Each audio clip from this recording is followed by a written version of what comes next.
justice, temperance, wisdom, courage. Applying ancient philosophy to modern times, this is the Sunday Episode Stoic. 22 of the Sunday Stoic. On this episode, I'm going to talk about being grateful. And I have a few people to be grateful for today, and I want to point that out at the very beginning of the show. Matt, thank you for the donation and for reading on this week's episode. Adam and Simon, also thank you very much for donating to the show.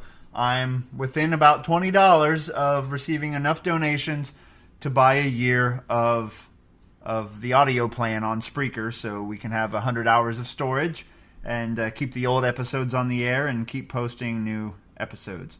Before we go on into the Stoic view of being grateful, let's go to another philosopher, Epicurus.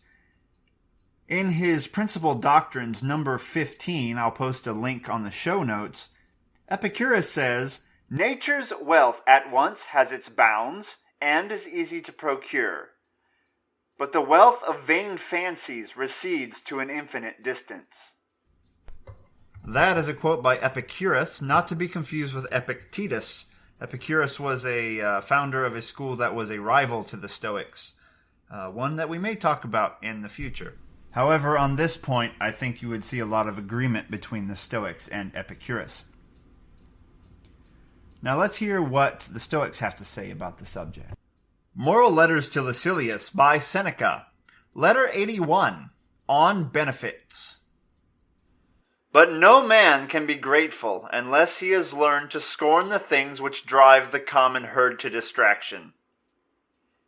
If you wish to make return for a favor, you must be willing to go into exile, or to pour forth your blood, or to undergo poverty, or, and this will frequently happen, even to let your very innocence be stained and exposed to shameful slanders.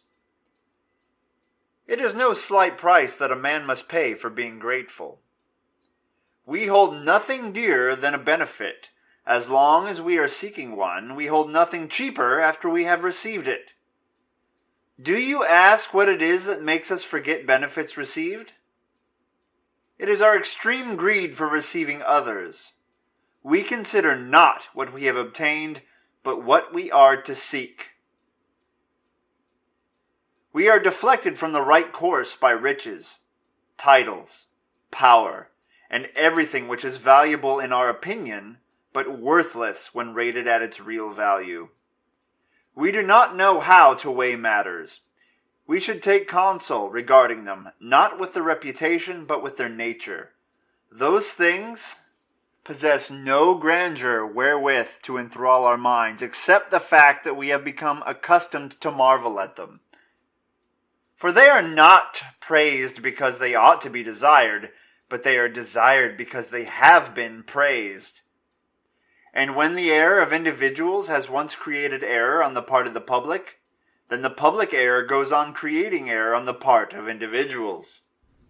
The Thoughts of Emperor Marcus Aurelius, Book 1. "From my grandfather Verus I learned good morals, and the government of my temper. From the reputation and remembrance of my father, modesty and a manly character. From my mother, piety and beneficence and abstinence, not only from evil deeds, but from even evil thoughts. And further, simplicity in my way of living, far removed from the habits of the rich." Epictetus, the Enchiridion, chapter 15.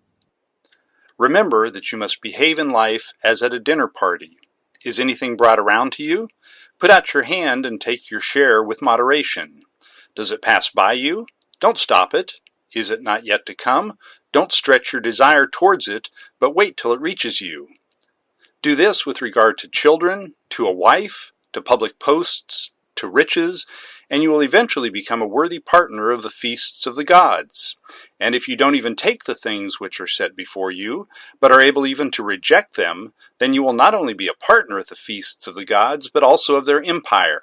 For by doing this, Diogenes, Heraclitus, and others like them deservedly became and were called divine. Like the show? Help support the Sunday Stoic by rating us on iTunes. Volunteer to read, suggest content, or send comments to sundaystoic@gmail.com. And podcasting is expensive. To help support the show, you can use our email to donate through PayPal, sundaystoic@gmail.com. Thanks, and carpe diem. So being grateful is tied in with the idea of desire. The things you want and the things you are grateful for. So first of all, you don't want to be grateful for things that you should not have desired in the first place. And Seneca is kind of warning us against that, I think, in part of this reading. He says, the grateful man will not pay attention to the thing that the crowds want. So things like fame and fortune. It's okay to be grateful to other people for things they have helped you with or done for you, but make sure those things are things you should really want. Because sometimes things come at a price. If you want to be rich and famous, those are the kinds of things you might owe someone for that can come back to bite you. So when we're looking at desire and we're looking at being grateful, we need to remember that it's really easy, apparently 2,000 years ago, as well as in the modern age of Amazon.com, that we might think we really want something. We have this thing we really want. When we want a benefit, we constantly think of it. We constantly think of this thing we want. But once we have it, we hardly give it another thought, and we move on to the next thing we really want. And he warns us that, once again, following the crowd is not the way to determine what you want. You have to be able to weigh things out. You have to be able to look at things, to think about them, to determine what their true values are. Because someone on TV might have some object that suddenly looks cool, which makes the crowd want it, which then makes more people want it, and is kind of a feedback loop. More individuals want it because they see more and more people using it. And we are thinkers. We step out of that loop. We have to work on wanting the things we have rather than wanting more. Like the great philosopher Sheryl Crow says, it's not getting what you want, it's wanting what you've got. Marcus Aurelius does something that we should all do here. He has a long list at the beginning of his book of all of the people in his life that have helped him and how they have helped him. It's a very extensive list. I've only read a snippet here, but it's something we should probably all do. Sit down, think about all those people that got you to where you are, and list what they've done for you. A lot of the reading I've done on being happy outside of Stoicism, and watching, there's some great TED Talks on this as well. Maybe I'll post links to them on the Facebook page. But being grateful is a key part of being happy, and that is one of our goals as a Stoic, right? Why follow a philosophy if it's not going to help to make you happy? And being grateful is key to that. Understanding what it is you have and being happy about it. Being thankful for the people in your life, the stuff in your life. And Stoicism pushes this idea of premeditatio malorum, which I've talked about in a previous episode, where you think about the things you have and how you might lose them. And in the book, A Guide to the Good Life by William Irvine, he states that part of this tool, this spiritual practice, if you will, the psychological practice of Stoicism, is to help to remind you you can lose the stuff you have, and that will help to make you more grateful to have it. And Marcus Aurelius does this with the people in his life. He lists all of the things that these people have done for him. And that's a great thing to do to help you to remember to be grateful for the things in your life. Lastly, Epictetus, as always, gives us very practical wisdom here on living life and being grateful. And once again, controlling our desires. If you don't desire much, you will be grateful with what you have. He says, don't be greedy.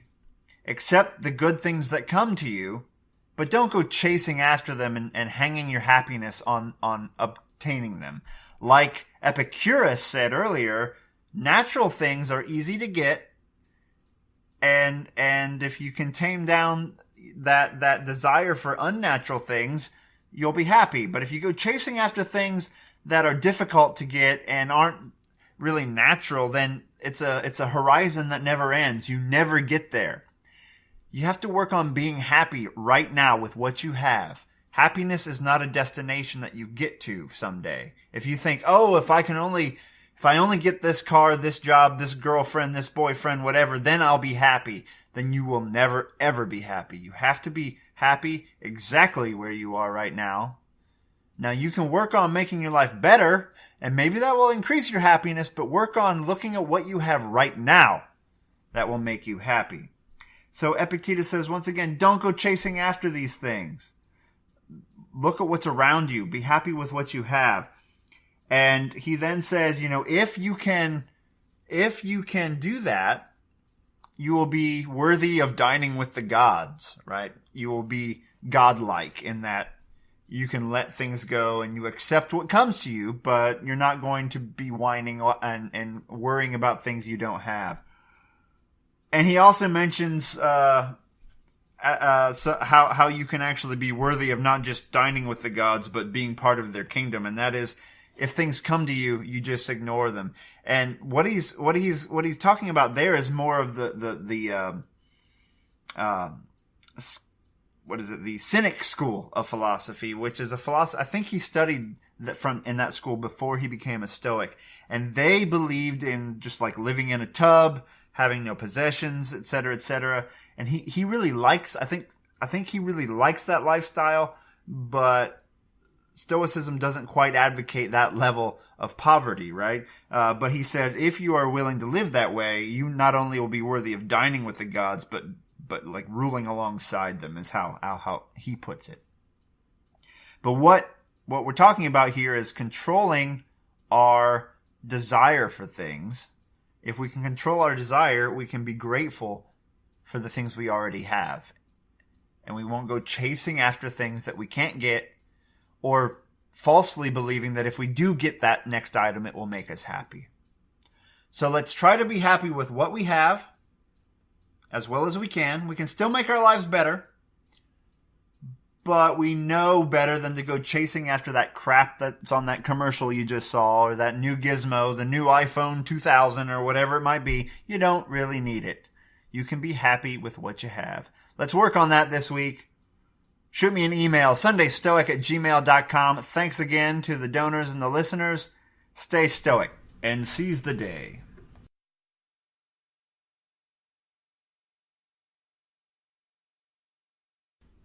My time is my time.